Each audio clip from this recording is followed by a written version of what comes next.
हिंदू पंचांग के अनुसार माघ मास के शुक्ल पक्ष की एकादशी तिथि को जया एकादशी व्रत रखा जाता है। इस दिन भगवान विष्णु की विधि विधान से पूजा की जाती है।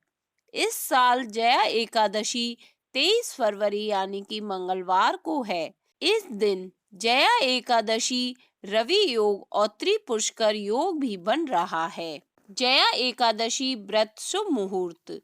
एकादशी तिथि प्रारंभ होगी 22 फरवरी को शाम को 5:16 से तथा एकादशी तिथि समाप्त होगी 23 फरवरी शाम 6:05 पर।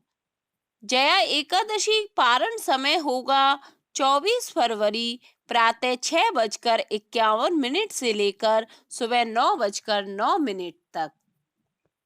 इस दिन राहु काल दोपहर 3:26 से शाम 4:51 तक है। जया एकादशी व्रत कथा।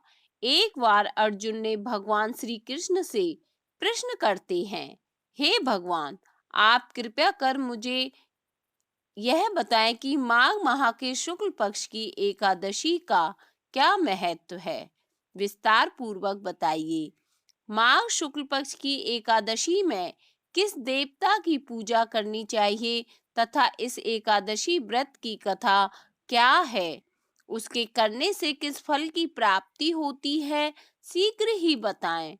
भगवान श्री कृष्ण कहते हैं, हे अर्जुन, माघ माह के शुक्ल पक्ष की एकादशी को जया एकादशी कहते हैं। इस दिन उपवास रखने से मनुष्य भूत प्रेत पिशाच आदि की योनि से छुटकारा मिल जाता है। इस दिन विधि पूर्वक उपवास व्रत करना चाहिए। मैं अब तुमसे जया एकादशी व्रत की कथा कहता हूँ। एक समय की बात है, नंदन वन में उत्सव का आयोजन हो रहा था। देवता ऋषि मुनि सभी उस उत्सव में मौजूद थे। उस समय गंधर्व गा रहे थे तथा गंधर्व कन्याएं नृत्य कर रही थीं। इन्हीं गंधर्वों में एक माल्यवान नाम का एक गंधर्व भी था जो बहुत ही सुरीला गाता था। जितनी सुरीली उसकी आवाज थी उतना ही रूपवान भी था। गंधर्व कन्याओं में एक पुष्यवती नामक नृत्यांगना भी थी।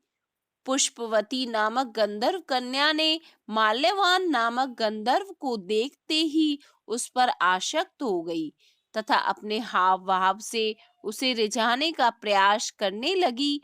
माल्यवान भी उस पुष्पवती पर आसक्त होकर अपने गायन का सुरताल भूल गया। इससे संगीत की लय टूट गई और संगीत का सारा आनंद बिगड़ गया। सभा में उपस्थित देवगणों को यह अच्छा नहीं लगा। माल्यवान के इस कृत्य से इंद्र भगवान नाराज होकर उन्हें श्राप देते हैं कि स्वर्ग से वंचित होकर मृत्युलोक में पिशाचों सा जीवन भोगो, क्योंकि तुमने संगीत जैसी पवित्र साधना का तो अपमान किया ही है, साथ ही सभा में उपस्थित गुरुजनों का भी अपमान किया है।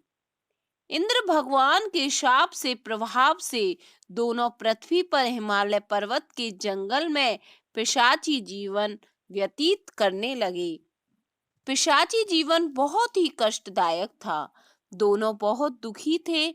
एक बार माघ के शुक्ल पक्ष की जया एकादशी के दिन संयोगवश दोनों ने कुछ भी भोजन नहीं किया और न ही कोई पाप कर्म किया।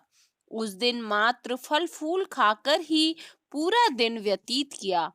भूख से व्याकुल तथा ठंड के कारण बड़े ही दुख के साथ पीपल वृक्ष के नीचे इन दोनों ने एक दूसरे से सटकर बड़ी कठिनता पूर्वक पूरी रात काटी।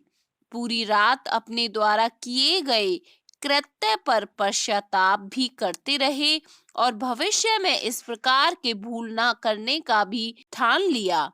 सुबह होते ही दोनों की मृत्यु हो गई।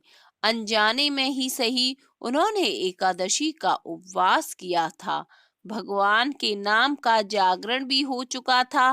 परिणाम स्वरूप प्रभु की कृपा से इनकी पिशाच योनि से मुक्ति हो गई और पुनः अपनी अत्यंत सुंदर अप्सरा और गंधर्व की देह धारण करके तथा सुंदर वस्त्रों तथा आभूषणों से अलंकृत होकर दोनों स्वर्गलोक को चले गए। देवराज उन्हें स्वर्ग में देखकर आश्चर्यचकित हुए और पूछा कि वे श्राप से कैसे मुक्त हुए। तब उन्होंने बताया कि भगवान विष्णु की उन पर कृपा हुई है।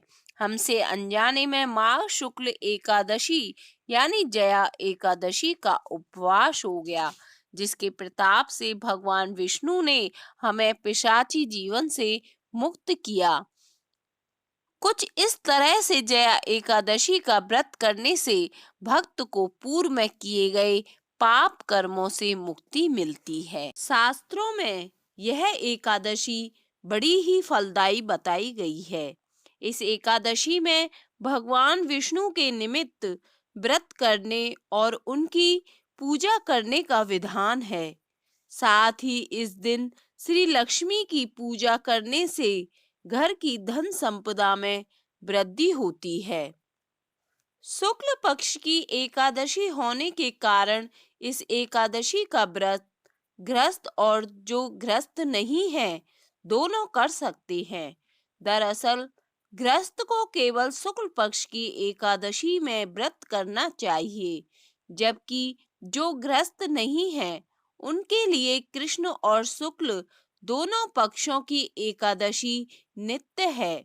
ब्रह्म वैवर्त पुराण और पद्म पुराण में आया है कि गृहस्थ केवल आषाढ़ शुक्ल पक्ष की शयनी और कार्तिक शुक्ल पक्ष की बोधनी एकादशी के मध्य पड़ने वाली कृष्ण पक्ष की एकादशी कर सकते हैं।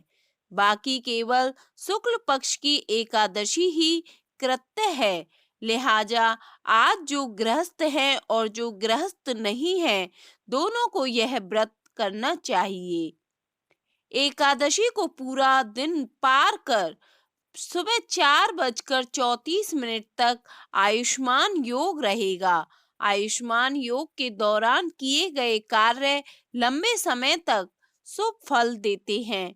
साथ ही दोपहर 12:32 से पुनर्वसु नक्षत्र भी शुरू हो जाएगा। एकादशी के दिन मंगलवार द्वादशी तिथि और पुनर्वसु नक्षत्र का संयोग बन रहा है, जिसके कारण त्रिपुष्कर योग है। यह योग शाम को 6:06 से शुरू होकर अगले दिन सूर्य उदय तक रहेगा। एकादशी के दिन सूर्य उदय के समय उठकर सभी कामों से निवृत्त होकर स्नान करें। इसके बाद भगवान विष्णु का मनन करते हुए व्रत का संकल्प लें। इसके बाद धूप दीप चंदन फल तिल और पंचामृत से भगवान विष्णु की पूजा करें। पूरे दिन व्रत रखें। संभव हो तो रात्रि में भी व्रत रखकर जागरण करें। अगर रात्रि में व्रत संभव ना हो तो फलाहार कर सकते हैं। द्वादशी तिथि पर ब्राह्मणों को भोजन करवाकर उन्हें जनेऊ व सुपारी देकर विदा करें, फिर भोजन करें। इस प्रकार नियम पूर्वक जया एकादशी का व्रत करने से महान पुण्य फल की प्राप्ति होती है। धर्मशास्त्रों के अनुसार जो जया एकादशी का व्रत करते हैं उन्हें पिशाच योनि में जन्म नहीं लेना पड़ता।